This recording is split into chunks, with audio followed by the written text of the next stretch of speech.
வணக்கம் தமிழ் சொந்தங்களே. விவசாயம் மற்றும் விவசாயம் சார்ந்த தகவல்களை தொடர்ந்து தெரிந்து கொள்ள நம்ம தமிழ் வேளாண்மை சேனலை மறக்காமல் சப்ஸ்கிரைப் பண்ணிக்கோங்க. இன்றைக்கி நம்ம என்ன பார்க்க போகிறோம்னா, மீரி கோழி இனங்களை பற்றியும் அதுக்கு பின்னாடி இருக்கக்கூடிய நிறையா வகையான சிறப்புகளை பற்றி தாங்க பார்க்க போகிறோம். இந்த கோழி இனங்கள் இந்த இனத்தோட சேவல் இனங்கள் இங்கே இருக்குது பாருங்கள். இந்த இனங்கள் அசாம பூர்வீகமாக கொண்ட இனங்கள்ங்க. இந்த இனங்கள் மத்திய அரசால் அங்கீகரிக்கப்பட்ட பூர்வீக இனங்களில் ஒரு முக்கியமான இனங்களாகவும் இருக்குங்க. பொதுவாக இப்படி அங்கீகரிக்கப்படுறதுனால இந்த இனங்கள் பாதுகாக்கிறதுக்கு நிறையா வகையான திட்டங்கள் ஒதுக்குவாங்க. அதே போல் இந்த இனங்கள் பார்த்திங்கன்னா கொஞ்சம் பாதுகாக்கப்படுவாங்க. இந்த இனங்களோட சேவல் இங்கே இருக்குது பாருங்கள். கீழே பார்த்திங்கன்னா கோழிகள் இருக்குங்க. பொதுவாக இந்த இனங்களோட சேவல்கள் பார்த்திங்கன்னா முழுக்க கருப்பாக தாங்க இருக்கும். ஆனால் பார்த்திங்கன்னா ரெக்கை பகுதிகளில் கொஞ்சம் சைனிங்காக இருக்குங்க. அதாவது சூரிய ஒளிப்படும் போது பச்சை, நீலம் மற்றும் கருப்பு இந்த மூணுமே கலந்து வர்ற மாதிரி வரும். இதே பார்த்திங்கன்னா சேவல்களில் கொஞ்சம் நிறம் மங்கின மாதிரி கருப்பாக இருக்குங்க. அதே போல் அந்த கழுத்து பகுதி எல்லாமே பார்த்திங்கன்னா பழுப்பு நிறமாக இருக்குங்க.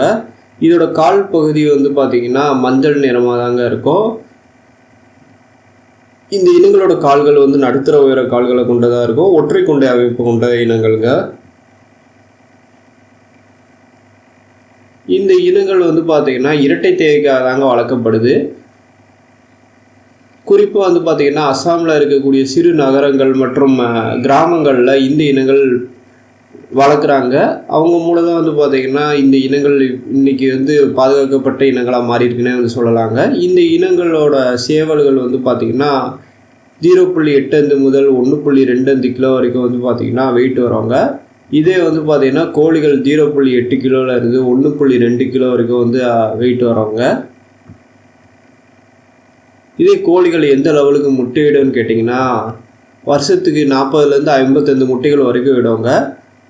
முட்டையிட ஆரம்பிக்கக்கூடிய காலகட்டம்னு எடுத்துக்கிட்டிங்கன்னா 168 நாளில் இருந்து 180 நாளுக்குள்ளே முட்டையிட ஆரம்பிக்குவாங்க.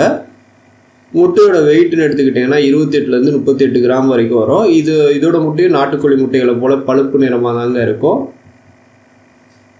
இந்த காணொலி வாயிலாக அசாமோட பூர்வீக இனமான அந்த மீரி கோழி இனங்களை பற்றி அதுக்கு பின்னாடி இருக்கக்கூடிய நிறைய வகையான தகவல்களை பற்றி நீங்கள் தெரிஞ்சிருப்பீங்க நான் நம்புகிறேன். இது போன்ற வித்தியாசமான தகவல்கள் தொடர்ந்து தெரிஞ்சுக்கிற மறக்காமல் நம்ம தமிழ் வேளாண்மை சேனலை சப்ஸ்கிரைப் பண்ணிக்கோங்க. நன்றி.